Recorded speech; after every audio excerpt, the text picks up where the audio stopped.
দাও, নাই বলে কাঁচা বেঁধে মাঠে লাভলাম। ও আচ্ছা, থাক থাক, আর দরকার নেই মাঠেটাতে লাভার। আমরা দেখি 2 3। আপনার কি কিছু বলার আছে ভাই? কিছু বলার আছে ভাইয়া? ভাই আমি তাহলে একটা গানও গাই নিছি। কি বলেন, গান বানিয়েছেন? হ্যাঁ। শোনান তো গানটা শুনি।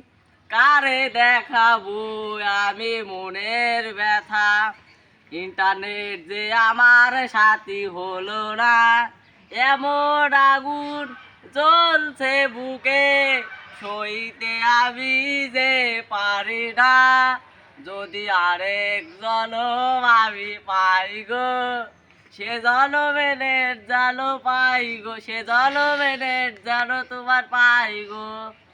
হযরত শেখ হাসিনা সরকার, যার বেহেশতে যাওয়ার অধিকার আছে, তার কারণ পৃথিবীতে এই একটি মাত্র সরকার সারা পৃথিবীর ভিতরে সবচাইতে বেশি উন্নয়ন সাধন করেছে শেখ হাসিনা সরকার।